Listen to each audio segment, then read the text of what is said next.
Good morning all, how are you? कैसे आप? I hope आपने लास्ट वाला दैट इज थर्मोडायनेमिक्स लेक्चर का वो जो इंपॉर्टेंट क्वेश्चंस मैंने दिए थे आपको वो समझ में आए होंगे। डन। इसके बाद हमारा नेक्स्ट चैप्टर है that is oscillation. That is oscillation.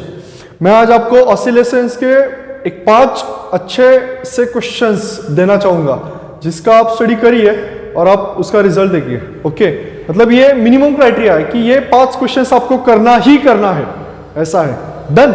तो अभी देखते हैं दैट इज ऑसिलेशन में ज्यादा वक्त ना बिताते हुए, ऐसा है कि आपके पास समय कम है। ओके, तो हमें समय ज्यादा खर्च नहीं करना चाहिए क्योंकि time is money. So first one, question number 1। Question number 1 क्या है? तो derive the equation for, derive the equation for, that is a differential equation, differential equation of particle performing SHM, particle performing SHM, and उसमें भी है derive the equation for acceleration, velocity and displacement for particle performing SHM। बहुत simple है ये first question है ना, ये तो बहुत इंपॉर्टेंट बन गया अभी। जब इसमें एक क्वेश्चन में हमें सिर्फ कुछ डिराइव करना है। क्या डिराइव करना है? जो पार्टिकल्स ऑसिलेशन कर रहा है उसका डिफरेंशियल इक्वेशन क्या है? वो नहीं है d2x upon dt2x minus omega square x is equal to 0, वो वाला। वो इक्वेशन है ना डिफरेंशियल इक्वेशन, कभी कभार 2 मार्क्स के लिए आ जाता है। कितना? 2 मार्क्स के लिए। और उसी के हिसाब से उसी का यूटिलाइज करके आप फिर एक्सेलरेशन निकालते हैं, एक्सेलरेशन का यूटिलाइज करके वेलोसिटी एंड वेलोसिटी का यूटिलाइज करके डिस्प्लेसमेंट। ये क्वेश्चन तो कभी कभार 3 या 4 मार्क्स के लिए आ जाता है, 3 या 4 मार्क्स के लिए। तो ऐसा है कि इसके वजह से मैंने ये दोनों A and B equation 1 question number 1 में लिखा है कि derive the equation for first one differential equation of particle performing SHM and second one derive the expression for equation of acceleration, velocity and displacement of particle performing SHM। ये बहुत important question है। आपको acceleration is equal to something, velocity is equal to something and displacement is equal to something, ये expression मतलब derive करना पड़ता है। ये 3 या 4 मार्क्स के लिए। समझ में आ रहा है? एक आध चैप्टर रहता है 6 और 7 मार्क्स का, उसमें से ये खुद 3 या 4 मार्क्स। सो कितना इंपॉर्टेंट क्वेश्चन है समझ लीजिए। So first question done. Yes, अभी हम बढ़ते हैं सेकेंड क्वेश्चन के लिए। लिख लीजिए। So first question is done. Now we are moving towards second question. Our second question is question number 2. That is अभी जो आपने वो ये निकाला ना, acceleration, velocity and displacement of particle performing SHM, simple harmonic motion, उसका graphical representation आता है 4 मार्क्स के लिए। कितना? 4 marks.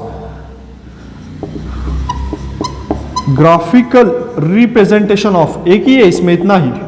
Graphical representation of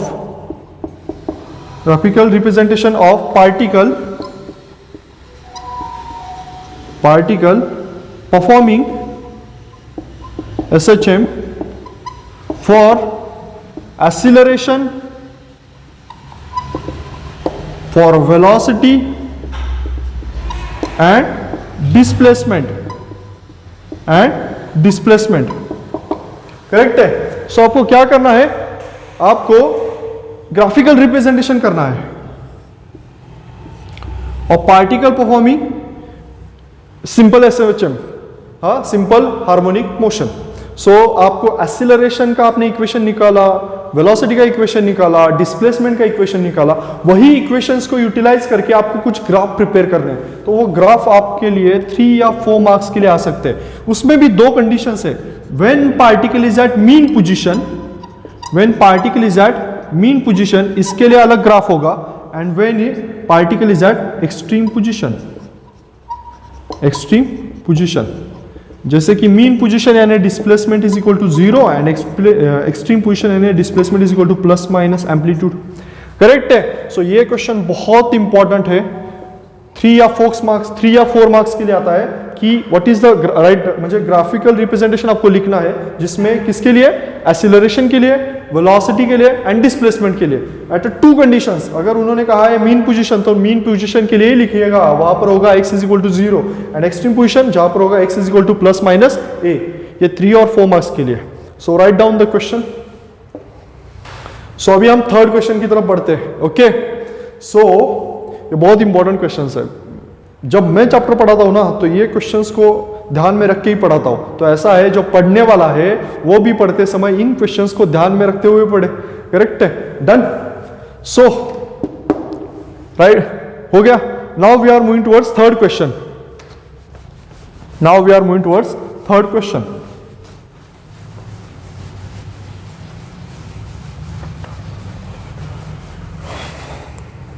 Question number 3.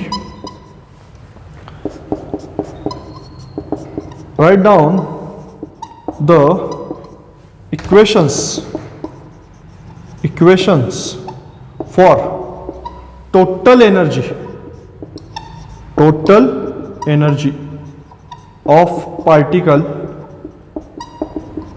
performing simple harmonic motion with their graph.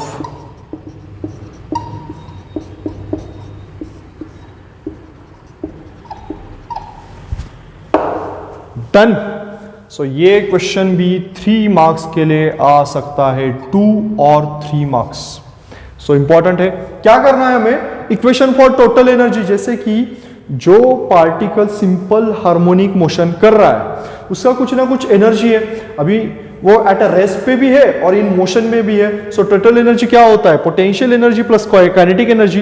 तो आपको पोटेंशियल एनर्जी के लिए इक्वेशन लिखना है, टोटल काइनेटिक एनर्जी के लिए इक्वेशन लिखना है। दोनों का kinetic energy and total potential energy, kinetic energy and potential energy को एक करके सम करके टोटल एनर्जी के लिए इक्वेशन लिखना है और बाद में आपको उसी टोटल एनर्जी के लिए ग्राफ निकलना है। जैसे कि कुछ आपने ऐसा वाला ग्राफ देखा होगा कभी कभार, मतलब मैं सिर्फ एक बता रहा हूं आपको समझ में आए, ये वाला ग्राफ देखा है कि नहीं कभी एग्जाम किताब में, पता है ना, यहां पर होता है डिस्प्लेसमेंट का वैल्यू, यहां पर होता है एनर्जी का वैल्यू। करेक्ट है। सो वो वाला ग्राफ, ये वाला ग्राफ अलग से 2 मार्क्स के लिए भी आ सकता है, मतलब ग्राफ अलग से 2 मार्क्स के लिए आ सकता है, टोटल एनर्जी का इक्वेशन अलग से 2 मार्क्स के लिए आ सकता है और दोनों मिला के आया तो ये 3 मार्क्स के लिए आ सकता है। Done. So third question is also most important question, that is the write down the equation for total energy of particle performing simple harmonic motion. So now we are moving towards our fourth question. अभी question number 4th and 5th छोटे छोटे terms आएंगे, जैसे कि derive and explain करना है, मतलब हमें कुछ डिराइव एंड एक्सप्लेन। क्या है सर, इसमें ए है सिंपल पेंडुलम। सिंपल पेंडुलम क्या होता है, अगर आप सिंपल पेंडुलम लिखते हैं तो बाद में उसके साथ ही आएगा second pendulum, second pendulum, and third one is magnetic vibrations in UMF, uniform magnetic field. मतलब इतना जरूरी नहीं है अभी, तो सिर्फ ये 2 ही लिख लीजिए, ये 2 बहुत इंपॉर्टेंट है। ऐसा है, मुझे आपको इंपॉर्टेंट देना है। करेक्ट है, done. So question number 4th है जिसमें आपको डिराइव एंड एक्सप्लेन करना है, डिराइव एंड एक्सप्लेन करना है। क्या डिराइव एंड एक्सप्लेन करना है, सिंपल है कि सिंपल पेंडुलम उसका टाइम पीरियड क्या होगा और उसकी फ्रीक्वेंसी क्या होगी। सिंपल पेंडुलम उसका मतलब एक सिंपल सा पेंडुलम है, उसका टाइम पीरियड क्या होगा, उसकी फ्रीक्वेंसी क्या होगी। एक आध कोनिकल पेंडुलम होगा तो उसका टाइम पीरियड, उसकी फ्रीक्वेंसी क्या होगी। Next one that is second pendulum. So आपको क्वेश्चन नंबर 4th में ये सिंपल पेंडुलम और सेकंड पेंडुलम 3 मार्क्स के लिए आ सकता है, 3 मार्क्स।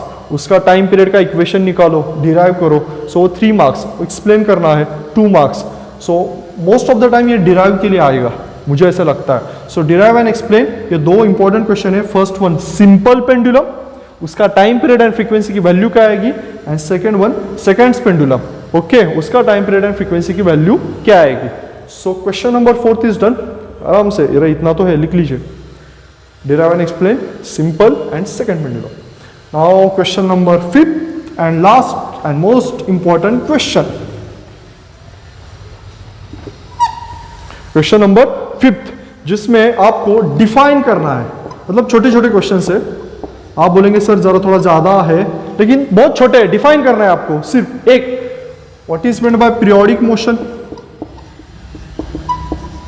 ये तो चैप्टर का स्टार्टिंग वाला पार्ट है ना, what is meant by periodic motion, what is meant by simple harmonic motion, मतलब इनको डेफिनेशन लिखना है आपको। What is meant by periodic motion, what is meant by simple harmonic motion, what is the meaning of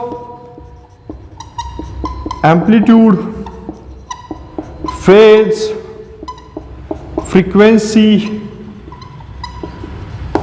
amplitude, phase, frequency, मतलब frequency क्या होता है, phase क्या होता है, एम्पलीट्यूड क्या होता है, ये अलग अलग से, इसका आपको डेफिनेशन लिखना है। मतलब ये छोटे छोटे टर्म्स है जो आपको इनको कुछ डिराइव नहीं करना है, आपको सिर्फ एक्सप्लेन करना है। सर इनका डेफिनेशन ये है, ये होता है फ्रीक्वेंसी, ये होता है एम्पलीट्यूड, ये होता है फेज।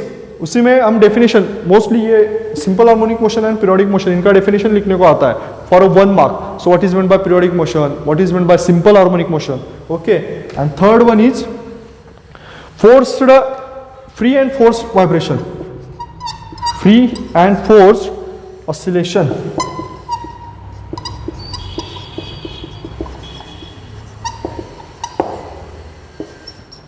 क्वेश्चन नंबर 3 क्या है इसमें, 1 में ही सी वाला क्या है कि मतलब आपको वाइब्रेट जो ऑसिलेशन होता है, फ्री एंड फोर्स्ड ऑसिलेशन, वो एक्सप्लेन करना है। What is meant by free oscillation, what is meant by forced oscillation. ये भी आ सकता है 2 मार्क्स के लिए, 3 मार्क्स के लिए। And last one that is damped oscillation with a diagram. ये बहुत इंपॉर्टेंट है सर, इसमें ये वाला इंपॉर्टेंट है, damped oscillation with the diagram. Diagram जैसे कि ये जो सिंपल हार्मोनिक मोशन हम जो पढ़ते हैं वो स्टार्टिंग में पढ़ते हैं अनडैम्प्ड, ओके, लेकिन अभी ये वाला पॉइंट इंपॉर्टेंट है, that is a damped oscillation with diagram. ये 2 और 3 मार्क्स के लिए आ सकता है, तो आपको एक्सप्लेन भी करना है और उसका डायग्राम। अरे वो डैम्प्ड वाला नहीं है जो टाइम के साथ उसकी एनर्जी खत्म होती है, जैसे एम्पलीट्यूड की वैल्यू कम होती जाती है, ये क्या है, डैम्प्ड ऑसिलेशन है। जैसा जैसा टाइम बढ़ रहा है उसका एम्पलीट्यूड की वैल्यू कम हो रही है ना, करेक्ट है। सो इसे बोलते हैं damped oscillation. So question number 5th one, अरे क्वेश्चन नंबर 5th हो गया, डन। सो क्वेश्चन नंबर 5 क्या है, उसमें आपको सिर्फ डेफिनेशन लिखना है। What is periodic motion, what is SHM, amplitude, phase, frequency क्या है, उसके बाद ये concept free and force vibration, and last one best one that is damped oscillation with its graph, and मतलब उसका डायग्राम निकालना है, वो वाला जो मैं निकाल के दिखा, ओके। 2 to 3 मार्क्स के लिए आ सकता है, ये सब 1 मार्क्स के लिए आ सकता है, 1 मार्क्स के लिए आ सकता है, कभी कभार ये 2 मार्क्स के लिए। देखिए इतने क्वेश्चंस एक ही क्वेश्चन में हो गए, डिफाइन, ओके। सो जब 5 क्वेश्चंस आप इस चैप्टर के कंप्लीट कर लोगे तो आपके चेहरे पे आराम से एक स्माइल आ जाएगी। उसी स्माइल के लिए हम वर्क कर रहे हैं, आपके उसी स्माइल के लिए हम वर्क कर रहे हैं, हमारी इग्नाइटेड की टीम, मैं सूरज सर आपका अपना, done. So I hope guys, thank you so much. So next lecture में मिलेंगे जहां पर 6th चैप्टर कौन सा वाला है, अरे चैप्टर्स के नाम तो पता है ना। सो 6th चैप्टर के लिए हम मिलेंगे, ओके। तब तक के लिए बाय।